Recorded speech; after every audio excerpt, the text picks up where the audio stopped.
Oke, kita lanjut ke contoh dari folklore yang pertama. Ini adalah contoh dari folklore lisan. Kita lihat di sini ada bahasa rakyat. Dalam bahasa rakyat ini ada logat, dialek, aksen, atau bahasa daerah Nusantara. Perhatikan contoh dalam video berikut ini.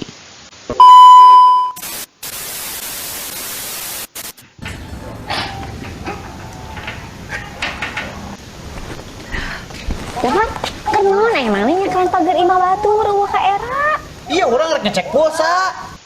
Non hubunganna imane nyekalan pagar jeung ngecek pulsa, padahal mah tinggal telepon operator nawe. Orangnya dari nelpon ke operator, tapi cek operator teh teken we pager. Urang si teken-teken tapi itu cek wae pulsana. Manehna masih mending tong, ngasa ukur dititak tekan pagar, coba urang. Emang dititah naonot maneh? Oh, titah mencet bintang berapa? Pan ini si hatunya urang teh kudu keluar angkasa heula yang mencet bintang mah. Udah ngadut pira? Nyong ana 2.000, kok pira ham? Nang pada ana 2.000. Aku as. Ini ana 5.000. Sama pak dene nyong nyaman. Isu, jajan maring warung air kanjar. Yuk. Iki wacon nih, wacon.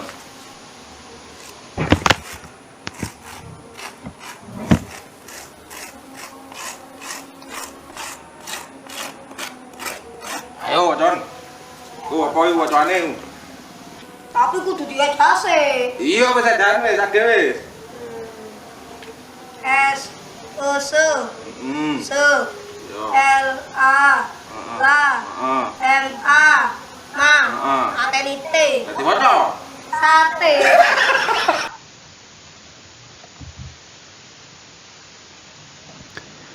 Iya, kalian lihat barusan ada beberapa contoh daerah di Indonesia dan menggunakan bahasa mereka masing-masing. Itu di situ mereka memakai dialek atau aksennya atau logat mereka dan menggunakan bahasa mereka sendiri. Dialek sendiri ada bermacam-macam kalau di Indonesia. Ini ada contohnya di sini ada Melayu Medan, dialek Batak, Betawi, Jawa Tegal, Jawa Jogja, ada juga dialek Indonesia Timur dan lain-lain.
Oke, selanjutnya bahasa rakyat di sini ada contohnya slang.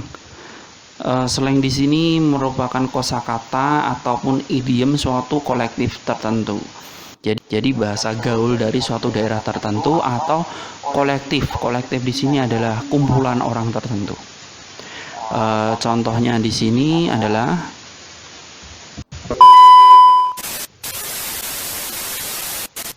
Halo, rumah di mana? Kamu di rumah ini apa? Oh, biasa saja. Aku soal jajan. Tak, belum sih. Mending ayah sama buah lopes. Oh iya. Mampir sama aku sam. Tak sugui ipek. saya urusan tak nakam saya. Oke. Pengen no. Udin sabarudin ajijang desa mawar maci jamutan yang gimandul gitu. Terus pusing kepalamu toh kalau dengar kau bencong bicara, pasti ikut toh keriting mulutmu toh, pasti mau kau belajar toh. Kau ajari kau nah. Untuk menghitung sastra doane 3 empeng limon anami tunjangan dalema sembulun sepupu. Untuk 6 hari Senin sampai Minggu, seniman sesalan dabana kasmaran jumani sabu-sabu minangkabau. Untuk bagian tubuh, rambut, rambate, alis, alisnya johan, hidung, hidrogen, mulut, molto, mata, matahari. Bulu mata, Bulgaria, gigi, Gitaria, leher, leher Mia, lidah, Lydia Kandor, bibir, Biblos, telinga, Gajah Mada. Nah, untuk menggunakan seperti orang Malang tadi, itu juga bisa dikatakan sebagai folklore. Kemudian ada juga slang yang cewek, yang kalau siang cowok itu, yang malam cewek itu tadi, itu juga bisa dikatakan sebagai slang dari folklore. Di sini ada beberapa contohnya, misal di sini ada slang Betawi. Orang Betawi misal ada yang lo gue, itu kayak slang gaul itu. Kemudian arek Malang, ada slang banci, dan ada juga slang penggunaan kata atau kalimat yang biasanya disisipi huruf di tengahnya.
Baik, contoh dari bahasa rakyat selanjutnya di sini ada yang kita namakan sebagai julukan, yaitu pemberian nama pada seseorang yang biasanya berdasarkan dari fisik.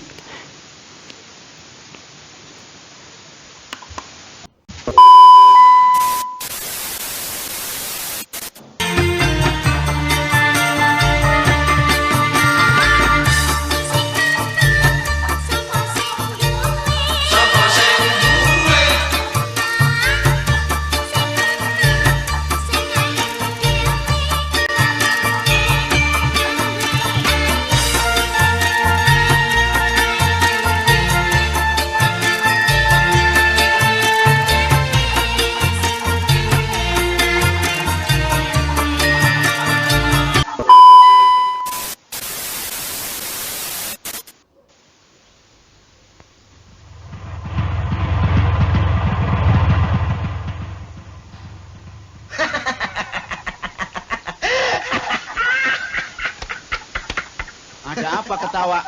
Ada apa sih ketawa? Hah? Ada apa? Hah? Mengapa ketawa? Tidak.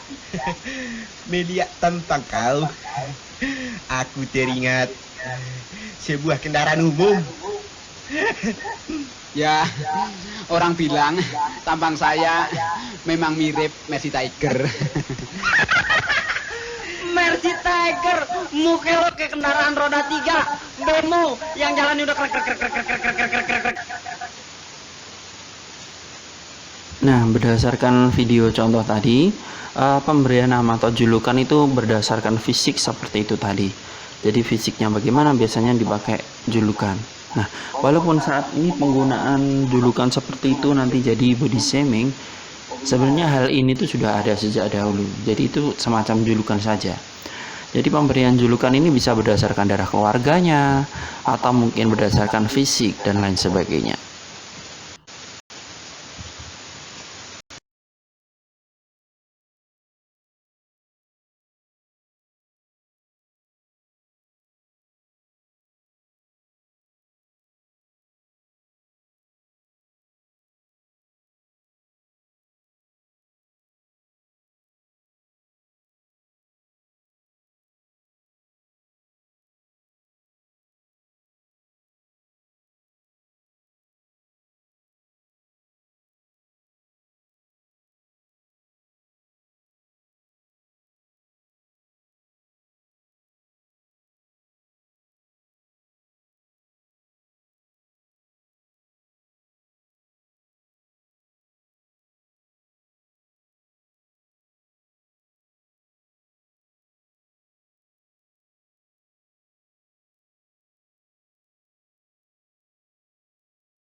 Oke, selanjutnya bahasa rakyat selanjutnya di sini ada pemberian gelar. Gelar ini biasanya berupa gelar kebangsaan ataupun juga jabatan dalam kehidupan tradisional kita. Contohnya di sini, misalnya di sini adalah Gubernur Daerah Istimewa Yogyakarta, Sri Sultan Hamengkubuwono ke-10. Jumenengan atau peringatan naik tahta Raja Solo Pakubuwono ke-13 dilaksanakan hari ini. Nama saya Raden Mas Ngabei Slamet Condro Wilwatikto Edi Pranoto Joyo Sentiko Mangun Dirjo Kusumo. Nah, pemberian gelar kebangsaan itu saat ini masih ada mungkin di Jawa dan Jogja. Jadi seperti Sri Sultan Hamengkubuwono ataupun Pakubuwono tadi. Orang zaman dahulu pun untuk orang yang cukup priai atau orang kaya atau sugih, biasanya anaknya diberi nama oleh Raden karena bapaknya mungkin orang terpandang di daerahnya.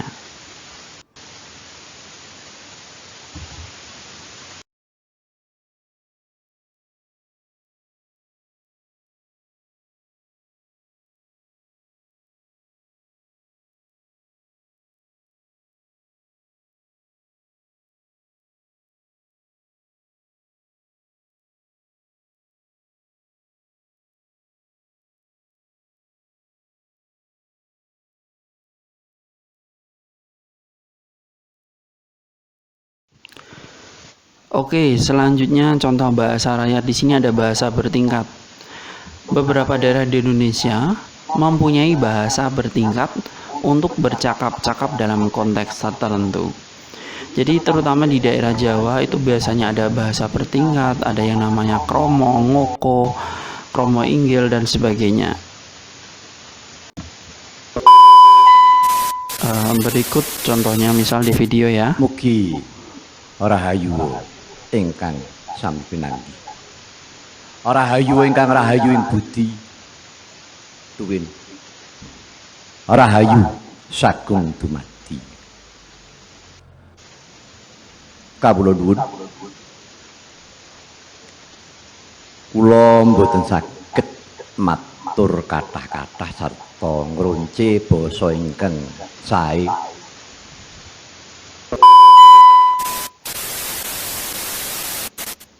Assalamualaikum warahmatullahi wabarakatuh. Sugeng siang sedaya kemawon. Matur sembah nuwun dumateng Gusti Allah ingkang Maha Kuwasa, ingkang sampun paring kesehatan lan genduk bunga saged sowan malih. Sakmenika badhe maem setunggal pitik jago wutuh ingkang bobot 10 kilo, taksih wonten sirahipun, dodok, swiwi, pupu, ceker lan sedaya kemawon.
Lalu kemudian ada yang disebut dengan onomatopoetis, yaitu kata yang terbentuk dari suatu bunyi dari suara bunyi benda atau suara alamiah dari suatu hal di alam kita. Contohnya seperti ini.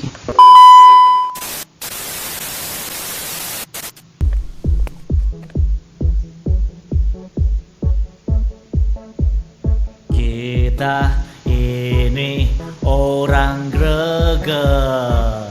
Seberapa greget lo? Kita ini orang greget. Seberapa greget lo?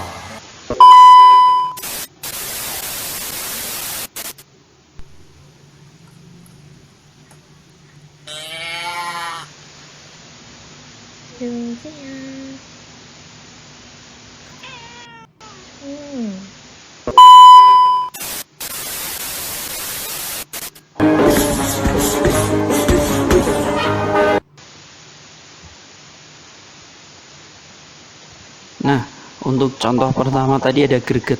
Greget itu muncul, kata greget itu karena berasal dari benturan gigi atas dengan gigi bawah yang geret-geret kalau kita benturkan. Jadi muncullah kata greget itu. Kemudian kita anak kecil misal sering menyebut emoh atau apa, padahal itu sapi, tapi dia menyebutnya emoh karena dia menyebutkan hewan itu berdasarkan bunyinya. Ada juga kucing. Kemudian yang terakhir biasanya muncul dari komik atau ya terutama memang komik yang difilmkan. Jadi bunyi pukulan, pap-pap atau bunyi tinju atau bunyi tendangan atau apa. Biasanya tertulis. Nah, ini onomatopoetis.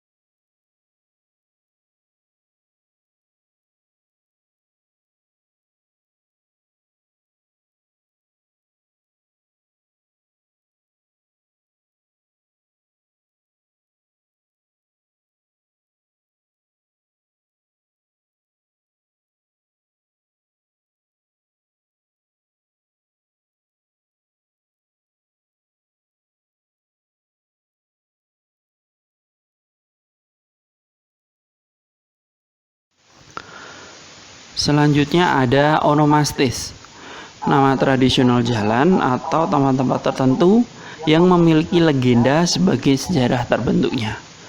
Contohnya dalam video ini misalnya.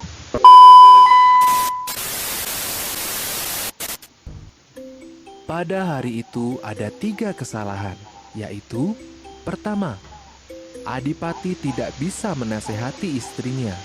Kedua, istri Adipati yang tidak menaati perintah Sunan Kalijaga.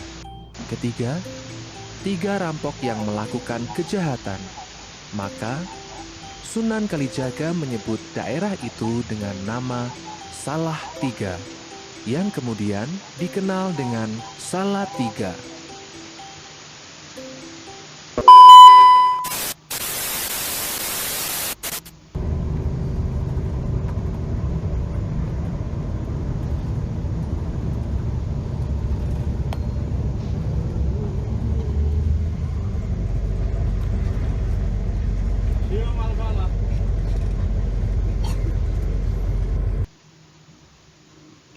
Contoh pertama tadi ada kota Salatiga dengan legendanya itu. Kemudian ada Surabaya yang seperti kita tahu legendanya seperti apa. Nah, ini bisa dikatakan sebagai onomastis.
Contoh dari bahasa rakyat yang terakhir di sini adalah voksetemologi.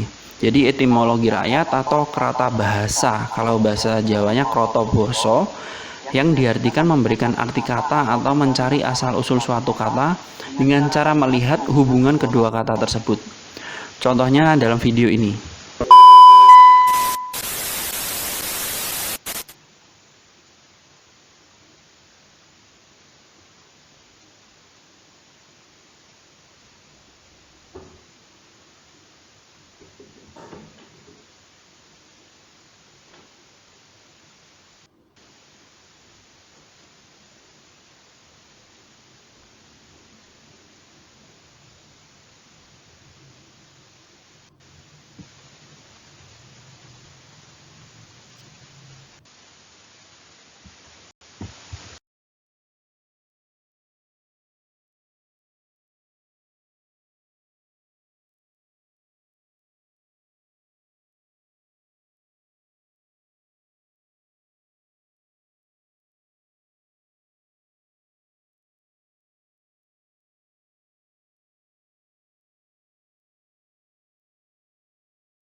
Selanjutnya ini adalah ungkapan tradisional. Contoh pertama misal dari Bali, ada kuping liwati tanduk. Itu bisa diartikan sebagai telinga melebihi tanduk. Kiasan untuk orang yang tidak tahu akan kedudukannya sendiri atau tempatnya di jenjang masyarakat. Di Sunda pun mempunyai ungkapan tradisional ini, misal ngawur uyah kasagara. Itu artinya menebar garam ke laut. Diartikan sebagai memberi bantuan kepada orang yang sebenarnya tidak memerlukan bantuan atau bisa dikatakan sia-sia. Kemudian ada dari Minang, lapuk oleh kain sehelai, ditujukan untuk pria yang hanya menikah oleh satu wanita saja.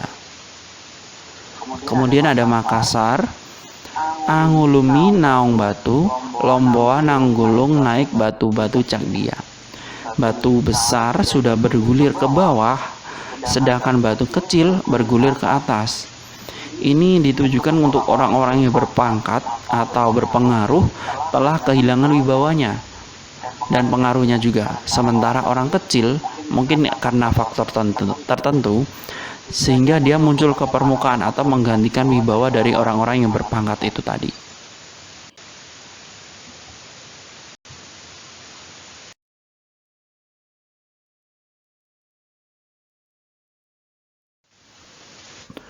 Kemudian dalam ungkapan tradisional orang Jawa, di sini ada beberapa contohnya. Misal ini adalah paribasan. Paribasan ini ungkapan atau kalimat yang mempunyai makna sebenarnya, bukan arti kiasan ataupun perumpamaan. Contohnya ini, anak polah, bopo ke pradah. Orang tua harus ikut bertanggung jawab terhadap tingkah laku anak. Misal anaknya melakukan hal apa gitu yang menimbulkan sikap yang tabu atau apa, orang tua akan ikut bertanggung jawab. Selanjutnya ada sepi ing pamrih, rame ing gawe. Bekerja yang baik itu seyogianya tidak dengan maksud mengharapkan suatu imbalan. Contoh lainnya ini ada wong wadon iku paribasane swarga nunut neraka katut. Perempuan itu peribahasanya hidupnya itu tergantung dengan laki-laki. Kalau misal laki-lakinya buruk, dia akan ikut buruk. Kalau laki-lakinya bisa menuntun kebaikan, insya Allah si wanita juga akan ikut kebaikan. Kemudian ada adigang, adigong, adiguno.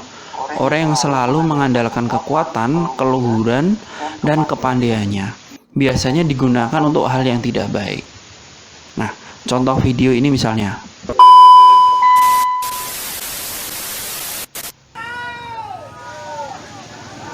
Tradisi Siwalipari suku Mandar di Kelurahan Manding, Polewali Bandar, Sulawesi Barat tetap langgeng hingga saat ini. Warga memindahkan rumah panggung dengan cara diangkat.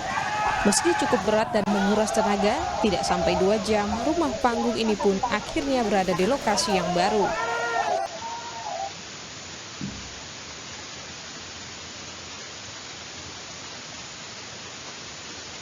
Nah, contoh gotong royong seperti ini bisa dikatakan sebagai paribasan sepi ing pamrih rame ing gawe. Jadi mereka tidak semata-mata membutuhkan imbalan, tapi karena membantu tetangganya.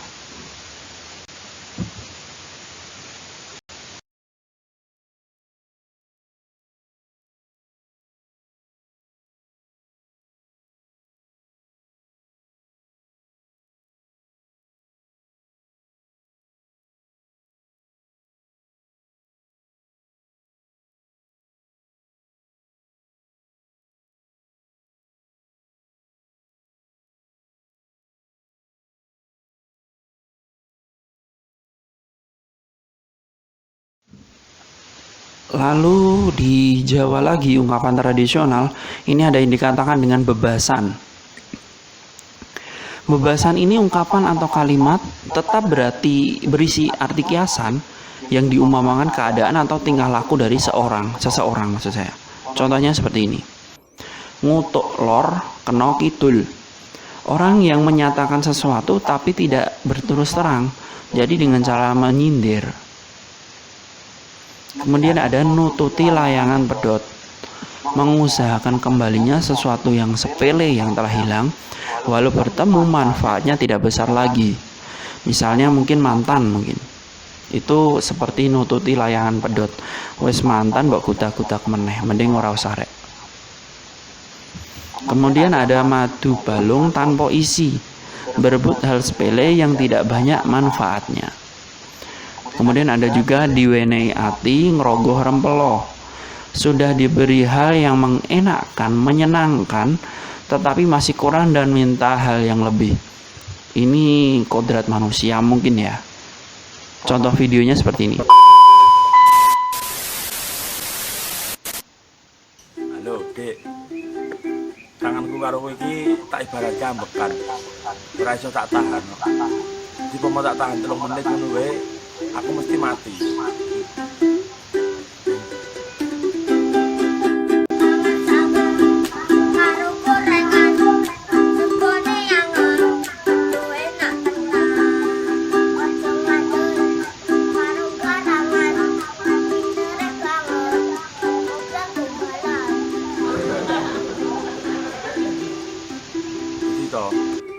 Kehadiranmu ki tak ibaratke bensin. Nah, ibarat aku ki motor. Jadi aku ki tanpa kehadiranmu iki ra iso mlaku.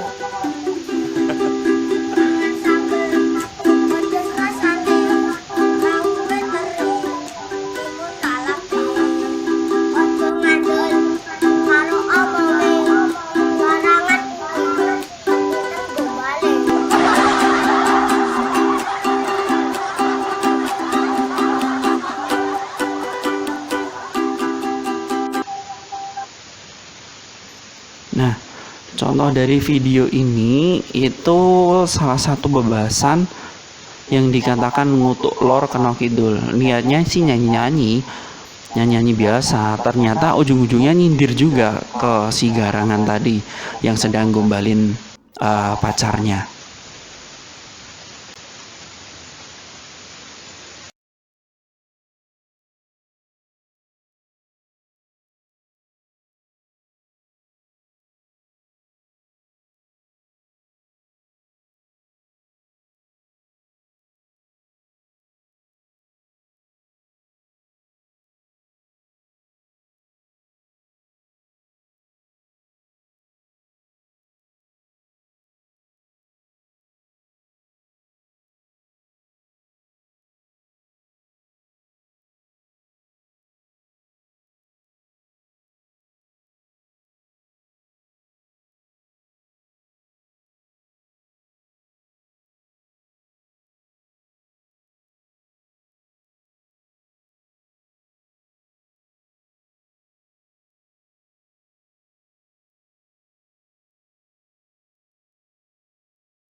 Oke, next ungkapan tradisional selanjutnya ada saloko.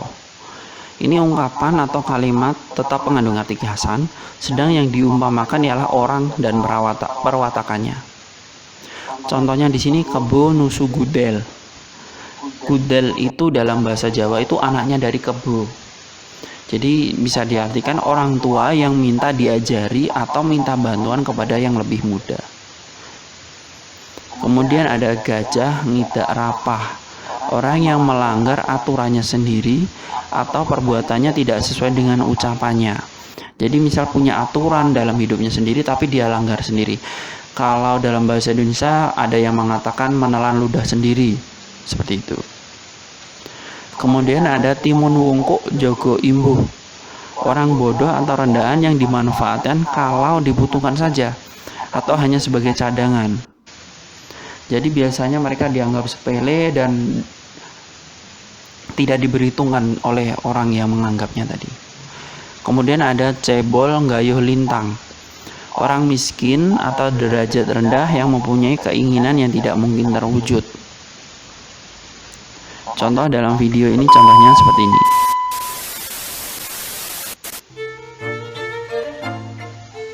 Di masa lalu, banyak anak Belanda diasuh babu atau pengasuh pribumi. Mereka lebih dekat dengan pengasuhnya daripada orang tuanya. Mengadopsi tingkah laku, kebiasaan, dan bahasa pengasuhnya. Hal ini dianggap sebuah kemunduran. Beberapa orang tua Belanda lalu berupaya mencari pengasuh Eropa, tapi tak mudah mendapatkannya. Para pengasuh mengingat tugas itu sebagai tugas berat yang penuh aturan. Tapi di mata anak-anak Belanda, pengabdian pengasuh pribumi untuk mereka adalah tak terbatas. Tak heran jika banyak keluarga Belanda membawa babu mereka ketika pulang ke negerinya.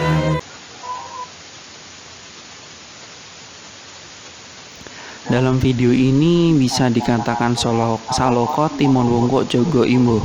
Jadi orang zaman dahulu, orang pribumi itu hanya dimanfaatkan dengan baik kalau untuk hal-hal seperti ini. Kalau tidak dimanfaatkan ya udah dibuang, seperti itu.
Lalu selanjutnya di sini ada pertanyaan tradisional.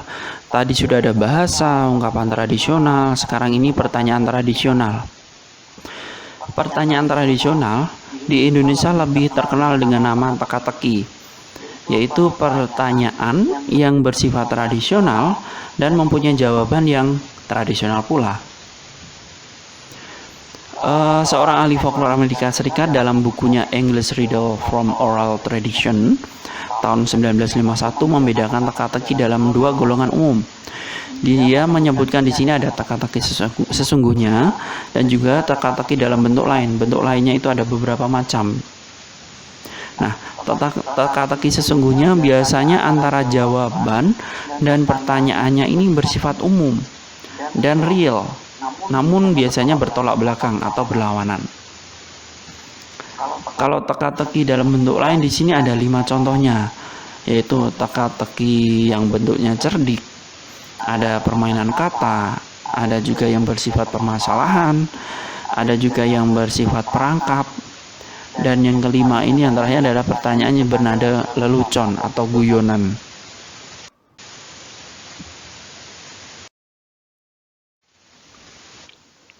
Baik, untuk contohnya teka-teki sesungguhnya di sini contohnya ada teka-teki persamaan dengan manusia. Pertanyaannya seperti ini. Makhluk apa yang pada pagi hari mempunyai 4 kaki, siang hari punya 2 kaki, dan malam hari punya 3 kaki? Jawabannya manusia. Jadi teka-teki ini persamaannya dengan manusia. Misal seperti ini. Pagi hari mempunyai 4 kaki. Pagi ini diibaratkan masih kecil, anak kecil punya 4 kaki, yaitu masih merangkak. Kemudian siang dia sudah dewasa dengan 2 kaki. Kemudian malam hari ketika dia tua dia menggunakan tongkat, jadi 3 kaki. Kemudian ada persamaan dengan binatang. Pertanyaannya seperti ini. Bungkuk tapi bukan udang. Bercapit bukan kepiting. Lalu apakah itu? Jawabannya pemulung. Jadi pemulung itu membawa barang di belakangnya itu berat, akhirnya dia membungkuk seperti udang. Bercapit itu seperti membawa alat capit atau alat ambil sampah yang biasanya berupa tongkat itu.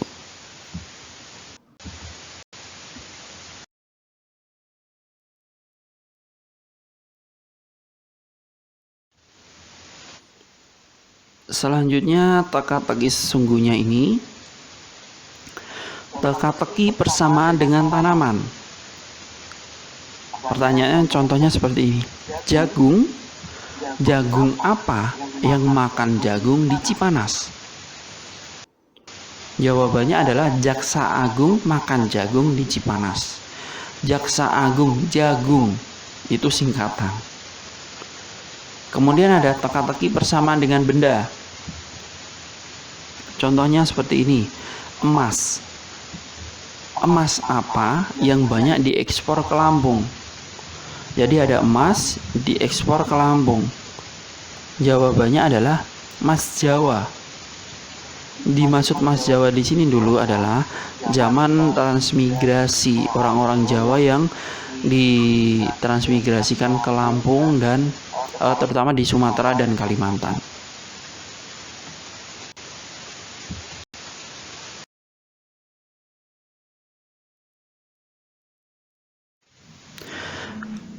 Next ada pertanyaan bersifat cerdik. Jadi pertanyaan dalam bentuk lain ini. Pertanyaannya seperti ini. Ada 2 orang sepakat untuk berjalan mundur, seorang dari Bogor, seorang lagi dari Jakarta Pusat. Di manakah mereka akan bertemu? Jawabannya adalah Grogol. Di Grogol itu ada rumah sakit jiwa. Jadi untuk orang-orang aneh yang mau-maunya disuruh berjalan mundur dari Bogor sampai Jakarta, yang satunya dari Jakarta Pusat. Jadi yang dimaksud cerdik di sini adalah mereka berpikir, diajak untuk berpikir, ada ya mau-maunya orang yang normal berjalan mundur. Jadi jawabannya di Grogol untuk mereka yang tidak normal saja yang mau berjalan mundur. Kemudian ada pertanyaan bersifat permainan kata-kata. Nah, contohnya di sini seperti ini. Apa yang dipegang terbang, diikat terbang, diinjak terbang, disimpan dalam laci pun terbang? Nah, jawabannya ini mungkin sebagian orang tidak bisa sampai. Maksudnya di Jawa, jawabannya di sini adalah terbang juga. Nah, orang Jawa itu menyebutnya alat tradisional untuk hadroh itu bisa disebut dengan terbang. Alatnya bulat yang dipukul-pukul itu dinamakan terbang. Kemudian pertanyaannya bersifat permasalahan. Contohnya seperti ini. Ini masalah misal. Jika untuk membuat satu lubang sebesar 4 cm, seekor burung pelatuk memerlukan waktu 10 menit. Maka berapa jamkah yang diperlukan seekor belalang untuk memindahkan sebukit biji-bijian? Nah, ini pertanyaan permasalahan. Jadi kalian disuruh mikir. Namun, tentu jawabannya tidak ada. Karena pertanyaannya tidak sinkron. Jadi kalian hanya diberi masalah tanpa solusi. Misal seperti itu.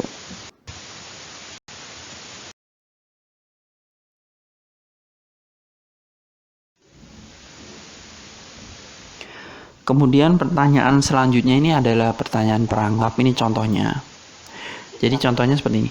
Mana yang lebih pintar antara anjing atau monyet? Kemudian kalian menjawab, lebih pintar anjing dong. Yang memberi pertanyaan kembali mengutarakan kata, loh kok tahu? Memangnya kamu pernah ya duduk sekelas dengan anjing? Jadi itu perangkap. Tujuan utama tidak untuk tebak-tebakan, tapi hanya untuk membuli temannya tadi. Kemudian selanjutnya ada pertanyaan yang bernada lelucon. Di sini contohnya, ini saya ambil dari buku di British apa ya, lupa saya. Saya Indonesiakan seperti ini misal. Apa yang berwarna ungu dan menaklukkan benua-benua? Jawabannya adalah Alexander the Great. Padahal sesungguhnya Alexander ini bukan Alexander the Great, tapi Alexander the Great. Jadi diplesetkan ungu atau grape itu deh. Grape kan warnanya ungu. Seperti itu.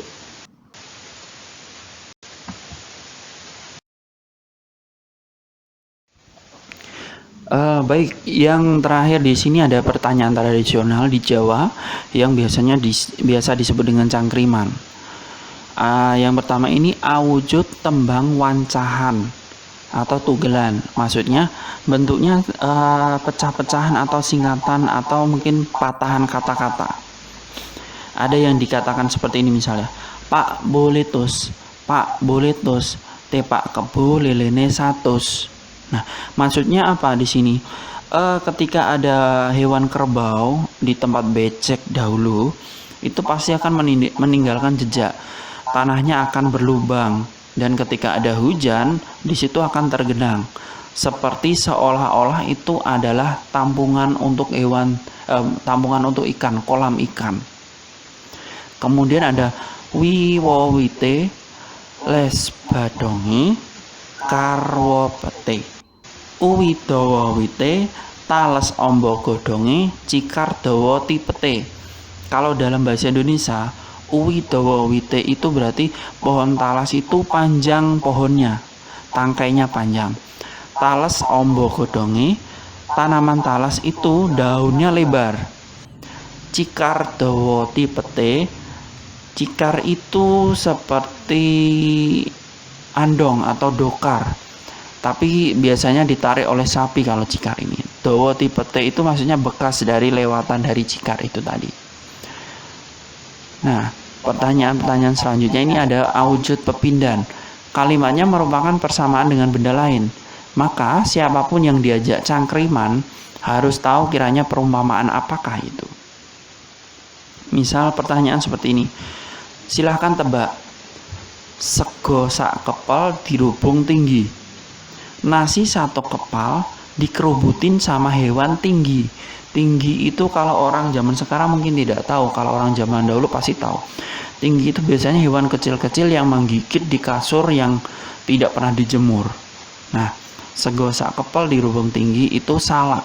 Jadi bentuknya salak itu kan kecil gitu, ada hewan kayak kecil-kecil mengerubunginya.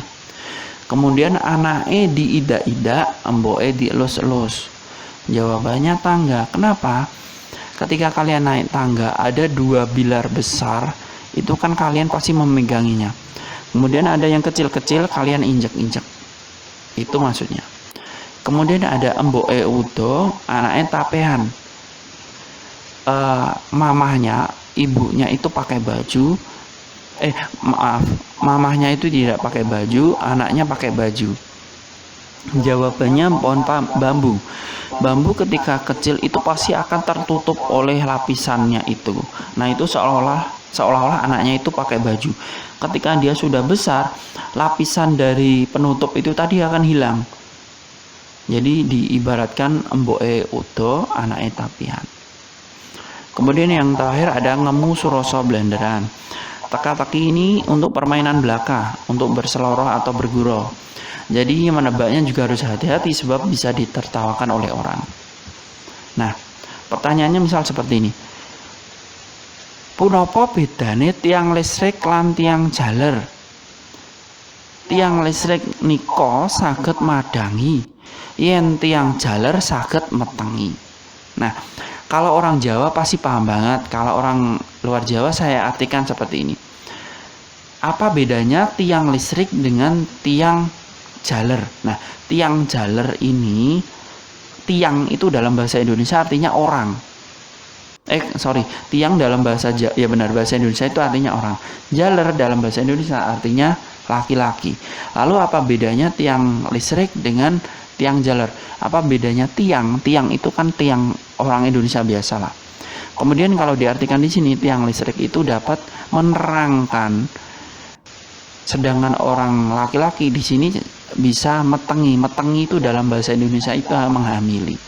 Tapi metengi itu artinya sendiri buat gelap gitu. Perbandingannya berkontras dengan yang listrik tadi yang bisa menerangi. Oke, contoh untuk bentuk folklore kali ini cukup ini saja dulu. Kita lanjut minggu depan untuk folklore yang sebagian lisan juga. Masih ada folklore lisan juga beberapa yang belum saya sebutkan. Ada juga contoh yang sebagian lisan, nanti kita lanjutkan di minggu depan.